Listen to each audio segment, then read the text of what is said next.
നിങ്ങളുടെ favourite shows ഇനി ഒരിക്കലും മിസ്സാവില്ല. ഇപ്പോൾ C5 കാണും നിങ്ങളുടെ ഫേവറേറ്റ് ഷോസ് തികച്ചും സൗജന്യമായി.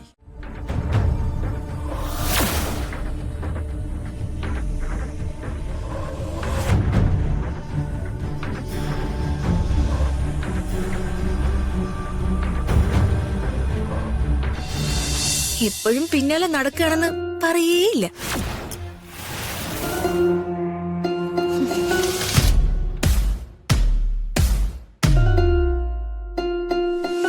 എനിക്ക് മനസ്സിലായി, രാജുവിന്റെ ഒപ്പം സന്തോഷായിട്ട് ജീവിക്കാനുള്ള ദേവിയുടെ അനുഗ്രഹത്തിന് വേണ്ടി ശയനപ്രദക്ഷിണം നടത്താനുള്ള പോക്ക അവളുടേത്.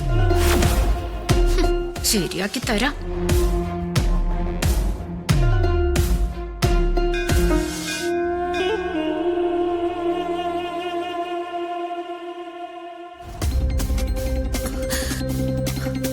അമ്മേ ദേവി, രാജുവിന്റെ മനസ്സിലെ ആശങ്കകളൊക്കെ മാറ്റി രാജുവിന് എന്നോട് സ്നേഹം തോന്നിക്കണേ. ഈ ഒരു ജന്മമല്ല, 1000 ജന്മങ്ങൾ രാജുവിന്റെ ഭാര്യയായി സന്തോഷത്തോടെ രാജുവിനോടൊപ്പം ജീവിക്കാൻ എനിക്ക് ഭാഗ്യം തരണേ ദേവി.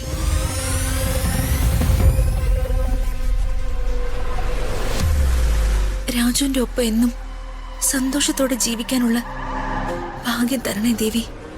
ഋതികേ, ശയനപ്രദക്ഷിണം പൂർത്തിയായാലല്ലേ നിന്റെ പ്രാർത്ഥനയ്ക്കും നേർച്ചയ്ക്കും ഫലം ഉണ്ടാവും. രമ്യത് സമ്മതിക്കുമെന്ന് എനിക്ക് തോന്നുന്നുണ്ടോ?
പ്രതാപ, നീ കയറി തൊഴുതോ.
പ്രതാപ, എന്താ ഇവിടെ?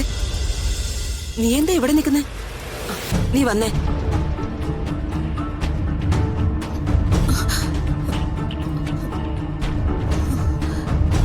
എത്രയൊക്കെ പ്രാർത്ഥിച്ചാലും വഴിപാട് നടത്തിയാലും ചെയ്ത തെറ്റുകളുടെ ഫലം അത് അനുഭവിച്ചേ തീരൂ. ചില ശാപങ്ങളേറ്റാൽ ജീവിതത്തിൽ ഒരിക്കലും മേൽഗതി ഉണ്ടാവില്ല.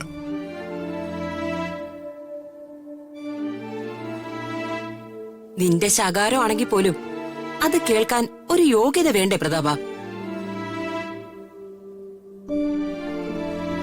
നീ വന്നേ.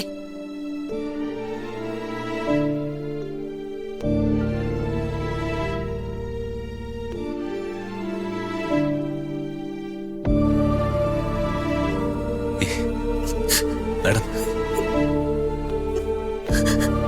മാഡം എന്തിനാ ഇപ്പൊ ഈ പ്രദക്ഷിണം നടത്തിയേ? അത് രാജു, ഞാൻ നമ്മുടെ മനസ്സിലായി. പ്രശ്നങ്ങളൊക്കെ മാറി വർമ്മ സാറായിട്ടുള്ള പിണക്കം മാറാനല്ലേ? അതിന് ഞാനില്ലേ? മാഡം എന്തിനാ ഇങ്ങനെ കഠിനമായിട്ടുള്ള വഴിപാടുകളൊക്കെ നടത്തുന്നേ?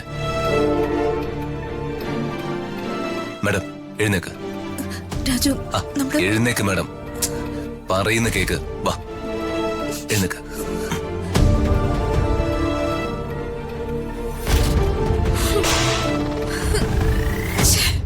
ആ മന്ത്രി എല്ലാം നശിപ്പിച്ചു. മോളോട് സ്നേഹമില്ലെന്ന് പറയുകയും ചെയ്യും, കാണുമ്പോ ഒക്കെ വഴക്കും പറയും. പിന്നെ അവളുടെ ശരീരം പൊള്ളി ഇയാക്കിതെന്താ? എന്താ രമേ, എന്തിനാ നീ എന്നെ വിളിച്ചേ? അല്ല, അംബികാമ്മയുടെ എന്താ ഒരു മുന്നറിയിപ്പും ഇല്ലാതെ ക്ഷേത്രത്തില്? രാജുവും ഋതികയും ക്ഷേത്രത്തിൽ വരുന്ന കാര്യം നീ എന്താ എന്നെ ഇൻഫോം ചെയ്യാതിരുന്നേ? അതിനവര് ക്ഷേത്രത്തിൽ വരുന്ന കാര്യം ഞാൻ അറിഞ്ഞോ? പിന്നെ നിനക്കെന്താ വീട്ടിൽ പണി? ദേ രമ്യേ, എപ്പോഴും നിന്റെ ഒരു കണ്ണ് അവരുടെ മേൽ വേണം. മടി കാട്ടിയാലേ നിന്റെ മനസ്സിലെ ആഗ്രഹം ഒന്നും നടക്കില്ല, ഞാൻ പറഞ്ഞേക്കാം. എനിക്കൊരു മടിയുമില്ല. ഋതികയെ ശരിക്കൊന്ന് വെള്ളം കുടിപ്പിക്കാനുള്ള മാർഗവേ എന്റെ മുമ്പിൽ തെളിഞ്ഞിട്ടുണ്ട്. അതൊന്നും അംബികാമ്മേടത്തോട് പറയാനാ ഞാൻ ഫോൺ ചെയ്തത്. ആണോ? കൊള്ളാലോ. അല്ല, എന്താ സംഭവം? രാജുവിന്റെ ഒപ്പേ വീട്ടിലേക്കുള്ള വരവേ അത്ര ഇഷ്ടമില്ലാത്ത ഒരാളെ ഋതികയുടെ സ്വർണത്തിന്റെ മതിപ്പ് കാണിച്ച് ഞാൻ കൊതിപ്പിച്ചിട്ടുണ്ട്. ആരെ? രാജുവിന്റെ ചേച്ചി പ്രിയെ. പ്രിയെ വിവാഹം ചെയ്തു കൊടുത്ത ജയനെ സ്ത്രീധന തുക മുഴുവൻ കൊടുക്കാത്തോണ്ടാണല്ലോ ഈ പ്രിയയ്ക്കും മകൾക്കും സ്വന്തം വീട്ടിൽ തന്നെ വന്ന് താമസിക്കേണ്ട അവസ്ഥ വന്നത്. ആവശ്യത്തിലേറെ പണവുമായി ഭർത്താവിന്റെ ഒപ്പം ജീവിക്കണമെന്നേ പ്രിയയ്ക്കും ആഗ്രഹം കാണില്ലേ? ഓ, ഡൗൺലോഡ് ചെയ്യൂ C5 ആപ്പ്. കാണൂ എല്ലാ എപ്പിസോഡുകളും സൗജന്യമായി.